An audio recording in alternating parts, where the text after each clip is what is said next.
তো বন্ধুরা কেমন আছেন? আশা করি মা তারার কৃপায় সবাই ভালো আছেন, সুস্থ আছেন। আজকের ভিডিওতে আমি বলবো ঝাড়ফুঁক মন্ত্র সম্বন্ধে।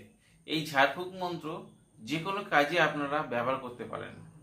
আপনার বাচ্চা হতে পারে বা আপনার পরিবারের কোনো সদস্য, কন্যা সন্তান বা মহিলা ওপর এই প্রভাবগুলো দেখা যায়।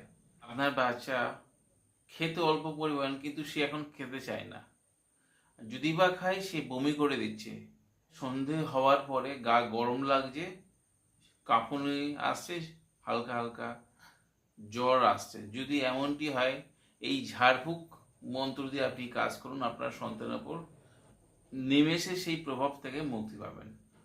এটা হতে পারে অন্যের কুদৃষ্টি বা জিনপুরির কুদৃষ্টি যদি থাকে, বা ভূতের অশুভ শক্তির প্রভাব বা খবিজের কুদৃষ্টি যদি থাকে আপনার সন্তানের ওপর, তাহলে এরকম প্রভাব আসতে পারে।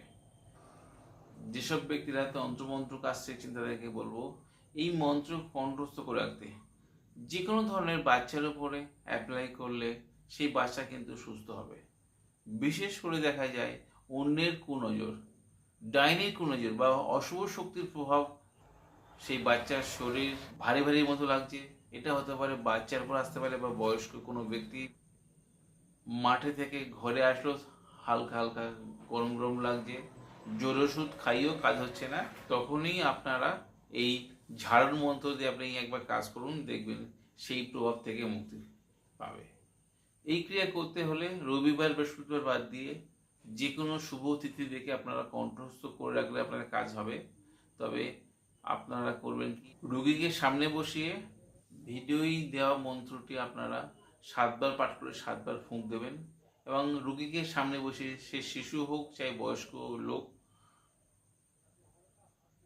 তার হাতে 3টে লবঙ্গ দিয়ে মাথার উল্টোভাবে 7 বার ঘুরিয়ে সেটা করবেন কি, পুড়িয়ে দেবেন, কর্পূর দিয়ে পুড়িয়ে দেবেন, এবং সেই কর্পূর জ্বালানো ছাই রুগীর মাথায় টিকা দিয়ে দেবেন এবং জল পড়া করে দেবেন। রোগী দেখবেন সুস্থ হয়ে গেছে।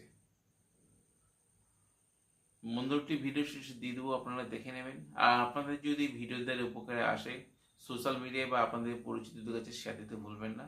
আজ বন্ধুরা এই পর্যন্ত, দেখা হবে আগামী পর্বে। ততক্ষণ সবাই সুস্থ থাকুন, ভালো থাকুন। জয় মা তারা, জয় মা কামাখ্যা, জয় গুরু বামদেব। নমস্কার বন্ধুরা।